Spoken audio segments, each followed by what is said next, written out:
Добрый день, дорогие друзья! Добро пожаловать на очередную лекцию нашего канала «Жизнь после жизни есть, я знаю», который посвящен доказательствам жизни после смерти физического тела и устройству потустороннего мира, в кои всякий из нас попадает, когда завершается его земной путь, где и воссоединяется со своими ранее усопшими родными и любимыми и продолжает свое вечное путешествие по нашей прекрасной и бесконечной вселенной.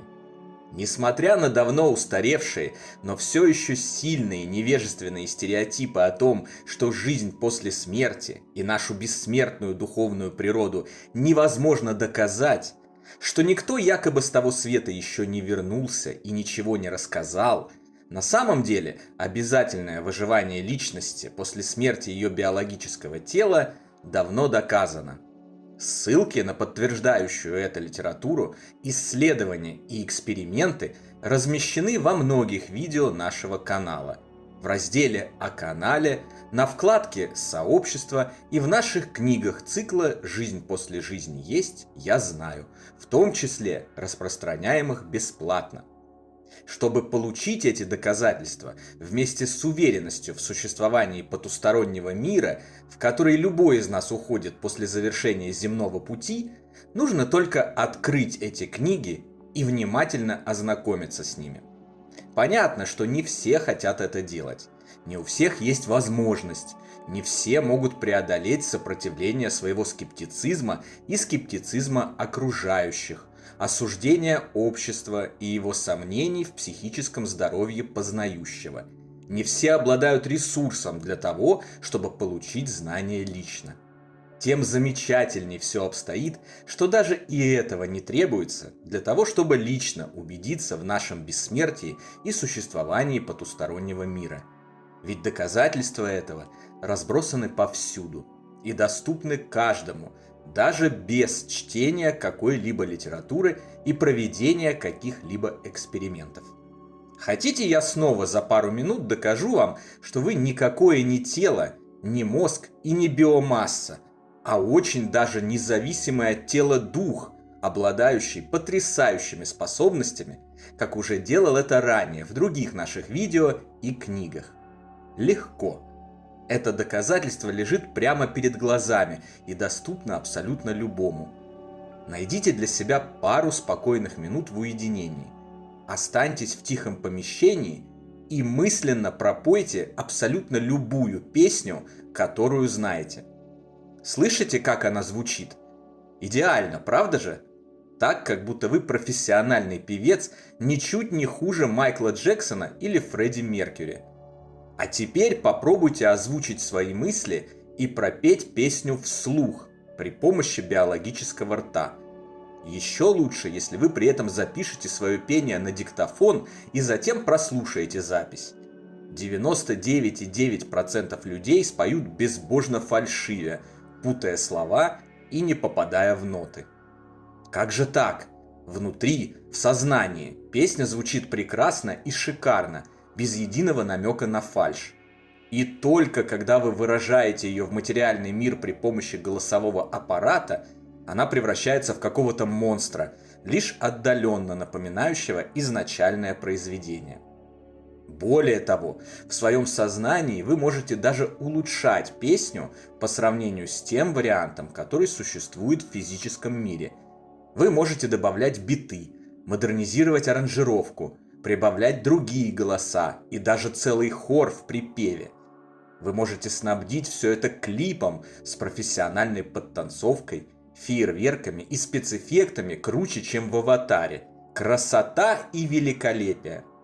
Но стоит вам начать озвучивать песню ртом, как снова перед вами встает чудовищно искалеченный вашими же собственными в кавычках руками уродец. Кстати, весьма примечательно и то, что в так называемых снах, которые, как мы уже разобрались ранее, вовсе не являются пустыми галлюцинациями мозга, а есть не что иное, как жизнь в форме духа, сознание, очень похожее на жизнь после смерти.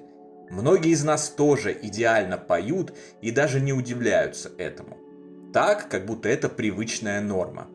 Так происходит именно потому, что сознание и тело – это две абсолютно разные сущности. Сознание автономно, находится на уровне выше уровня тела, действует независимо от него и им не порождается. Если бы сознание порождалось мозгом или телом, то, что внутри, точно в таком же виде отражалось бы и снаружи, по определению. И ваша песня точно так же прекрасно звучала бы в материальном мире, как представляется вам в мыслях или в снах. Но этого не происходит. Мы просто не можем в полной мере выразить в мир то, что представляем собой внутри. Только через длительное обучение и тренировки единичные люди, певцы, актеры, художники, писатели и так далее достигают определенных высот в таком выражении, но все равно никогда не смогут выразить сознание и его творчество в полной мере и в полной красоте.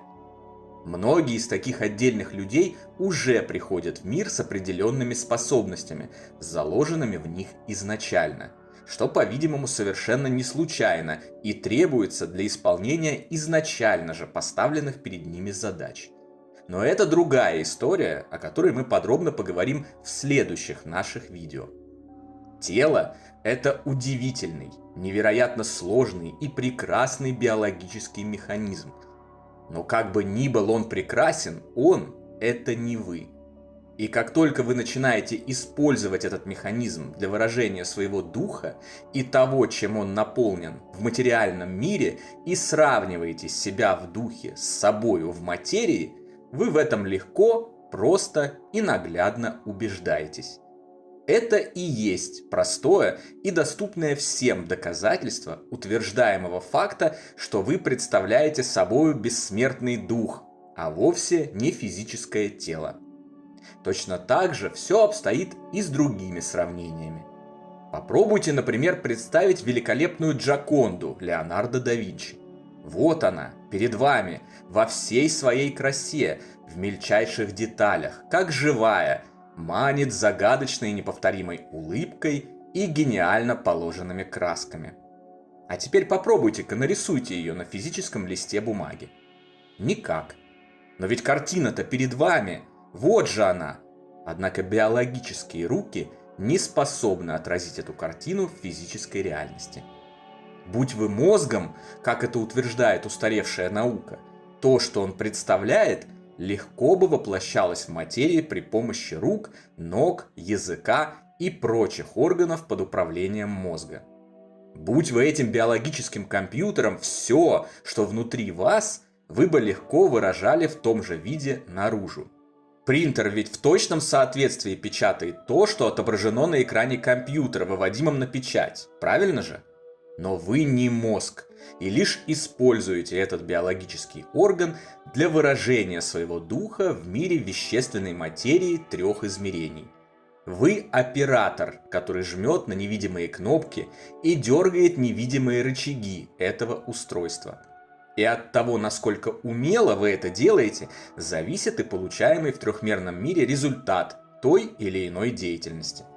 При помощи мозга, как центрального органа координации, вы управляете своеобразным экзоскелетом, который надет на вас словно одежда. Ограниченная, неудобная, сковывающая, сложно управляемая, но необходимая для оперирования в местной среде для достижения тех целей, с которыми вы ее однажды и надели. Вы словно водитель автомобиля, путешествующего по безграничным просторам удивительного мира. Но на самом деле вы не одежда, и вы не автомобиль. Вы представляете собой гораздо более великое, могущественное существо. Существо, способное на гораздо большее, чем может тело. Существо, продолжающее жить после истечения срока годности тела. Существо, способное учиться, развиваться, эволюционировать, делаться лучше и расти над собой. Существо, способное летать, способное строить, творить добро, любить и помогать всем, кто в этом нуждается. Существо, способное петь. Великолепная, прекрасная певчая птица. Все ждут, что эта птица счастья, исполняющая любые желания, должна прилететь откуда-то со стороны. Но она не где-то, она прямо здесь и всегда была здесь. Эта волшебная птица счастья – вы сами. На сегодня это все, дорогие друзья. В качестве домашнего задания я попрошу вас каждый день напоминать себе о том, что вы не мозг, не слабое трехмерное тело и не какое-то там скопление бренных клеток, но прекрасное, могущественное духовное создание, великолепная певчая птица, ничем не ограниченная, исполняющая любые желания и никогда не умирающая. Напоминайте себе, что ловить эту синюю птицу счастья, как считают многие, вовсе не требуется. Она уже здесь, готовая помочь вам в любом деле и сделать вашу жизнь и жизни ваших родных и любимых прекрасными и счастливыми. До новой встречи послезавтра на нашем канале. Всего вам самого лучшего, волшебного и замечательного.